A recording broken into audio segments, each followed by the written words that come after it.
Hi, I wanted to discuss thesis statements a little bit. Remember that your thesis is pretty much always going to be the most important aspect of writing any essay. But specifically for an argumentative essay, your audience needs to know what you're trying to prove and what your position is early on, so that as they're reading the rest of the essay, they can decide whether you're actually proving what you set out to prove or not. I don't think that your thesis has to be great or necessarily even very good when you're in the rough draft stage, because at that point you're not always sure where the essay is going to go. Whereas once you've gotten a full draft done, that's when you need to go back and ask yourself, does my thesis actually reflect the reasons that I gave in the rest of the essay? If not, that's a case where you either need to add something or rewrite the thesis altogether so that it matches the content of your paragraphs. So I thought that I would pull up a few examples of papers that I received last semester that are all the same assignment that you guys are working on. And I want to look specifically at their thesis statements and identify maybe what needs to be changed and what these writers could do to improve their thesis statements. So, as I mentioned in the learning activity, when I read students' essays, I don't start at the first sentence. I go directly to the thesis and ask myself, does this clearly tell me what the point of this essay is and why? So let's look at that. This first paper, the last sentence of the intro says, so what did we not pay? The mortgage, the gas, the phone, the taxes, or the credit card bill this week? We have a problem here because this sentence does not give me any idea about what this paper is about. I can look at the title and say, all right, it has something to do with debt collection, but it doesn't tell me what this writer's perspective is or what he is trying to prove. I would say 99.5% of the time, you should not have a question as your thesis. The audience is looking for answers, not questions, and specifically they want you to explain why you think the way that you do. I don't think it's bad necessarily to ask a question in an essay, but I think people overdo that. I think if you're going to ask a question, stick to maybe one and make sure that it's earlier in the intro, not the thesis itself. So this is an example of a thesis that definitely needs to be changed. It's not really a thesis yet. It's not asking us to kind of, decide whether this writer's proving something or not. What's interesting about this paper is that if you look at the first sentence, where it says we need better laws to protect the privacy of those that are being abused by debt collectors, that would actually be a much better start for a thesis than what he has now. I don't think by itself it completely works as a thesis, but if he added something to it, then I do think it could work. So probably a better tactic here would be for him to take this statement that he makes here and move it down to where the thesis should be, and then just add some more to make it a stronger thesis. So this is an example of what does not work, right? Let's look at another example. So let's go directly to the thesis, just like we did with the previous one. So last sentence of the intro says, I hope to show you why socialism is the right economic system for the future. So this one's a little bit better in that it's not asking a question. We get a little bit better sense of what the topic is. So we know it has something to do with socialism. And from this statement here, we can imply that this writer is going to try to prove why socialism is a good thing, right? But this would still not be considered a strong thesis because it's an example of somebody confusing a purpose statement with a thesis statement. As I said in the learning activity, a purpose statement is really something that you kind of just write for yourself when you are brainstorming as a reminder of what you're trying to accomplish in the paper. Whereas a thesis statement is a lot more specific, and it's directed to the audience to help them understand your point and why you feel the way that you do, right? So this is much more of a purpose statement. This writer is telling us what he plans to do, or what he hopes to do with the paper, but what he doesn't tell us is why socialism is good, or why it's the right economic system for the future, right? It's kind of like he's leading the audience on, saying, if you read the rest of my paper, you'll find out the why.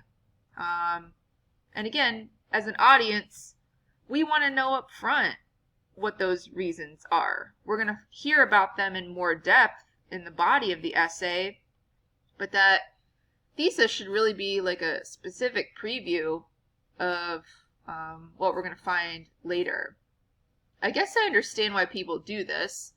Probably a lot of it has to do with our exposure to movies and things like that, but it seems like a lot of students feel like they're giving away too much if they state everything in the thesis, right? They want to create suspense and say, well, if I don't tell them everything, this will make the audience want to read more. But in an academic essay, that sort of has the opposite effect. If you don't tell us up front specifically why you feel the way that you do, then, it gets kind of annoying as a reader, right? We don't want to have to read through the entire essay before we find out, oh, okay, this is what the point actually was. We want to know that up front so we have it in our minds so that we can evaluate each of these reasons that you're giving to try to support your thesis, right?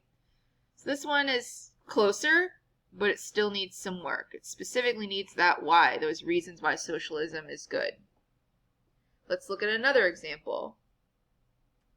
So, a couple things about this essay. One, notice that, like a previous example I showed you, this one's all about abortion, which kind of confirms my point that abortion ends up being kind of an overused topic when it comes to argumentative essays.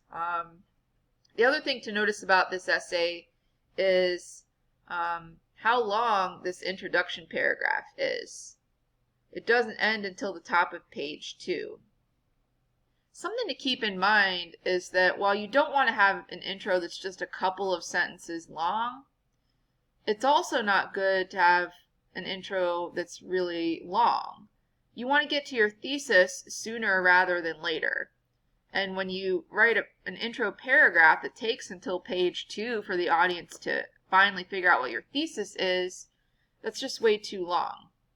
An intro is meant to be brief and general, right? This writer noticed that she's giving, specific quotes and things like that. That's all stuff that should be in the body section.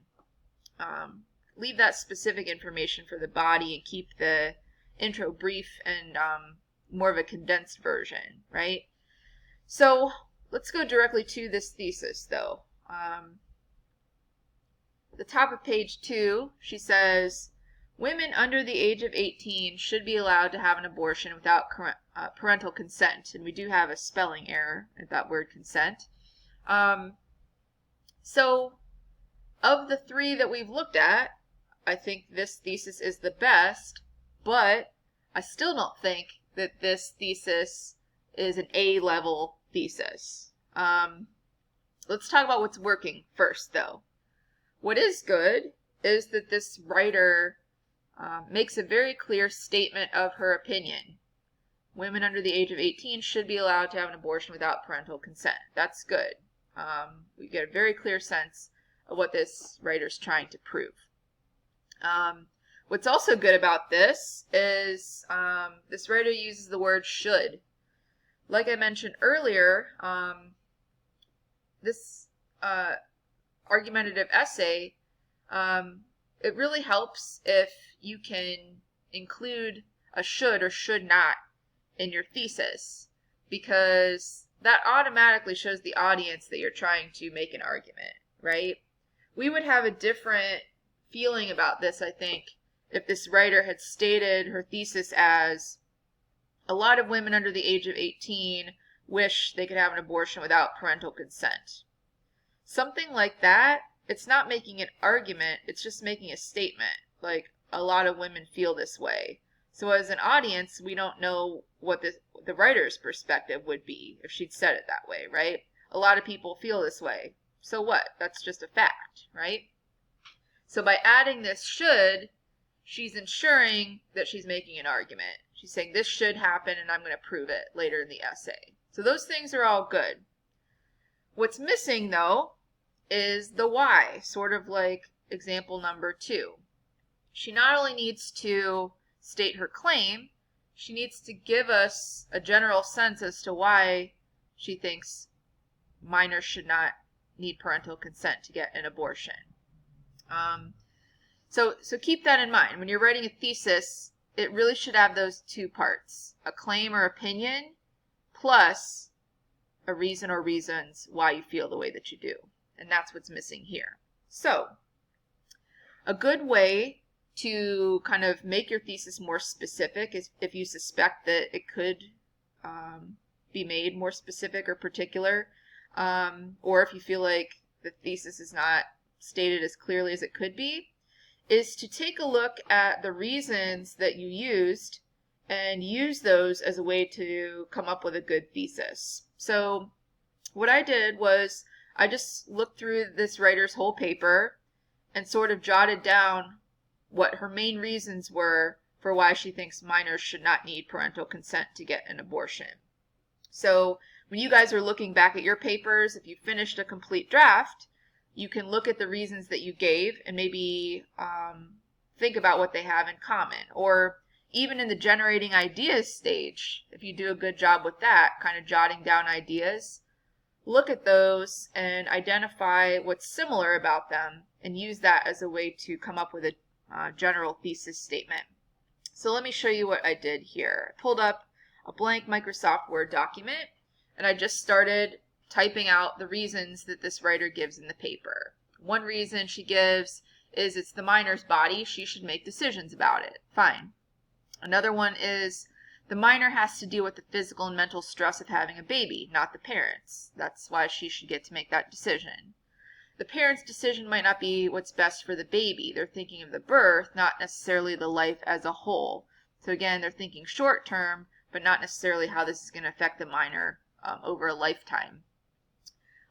Parents may think the minor can't handle the responsibility of making this decision, yet they expect them to be responsible for raising a child for his or her whole life. Yeah. Again, this contradiction. Like if the minor's not responsible enough to make the decision, how are they going to have the responsibility to raise a child? Another reason given, if abortion is not allowed without parents' consent, the minor may resort to dangerous ways of dealing with the situation. In other words, if they can't have an abortion legally, they may try to do an abortion themselves, which is obviously really dangerous. And then last reason, if parents are abusive, it may harm the minor and the child if they have to ask for consent to abort. So it may put the minor in a dangerous situation. So we already had the claim, which was pretty good. But what we need to add is the why. And to me, what all of those reasons had in common is they had to do with the minor having to deal with this decision her whole life and about avoiding danger by, getting to make this decision herself. So that's what I used as my because. Because the minor herself should have the ultimate control over a decision that will impact the rest of her life and avoid putting herself in unnecessary danger. So then all you have to do is combine the claim or the opinion with the reason why. So I came up with a revised thesis here at the very end. It's important to remember, as long as your thesis is clear, It's okay if it's long.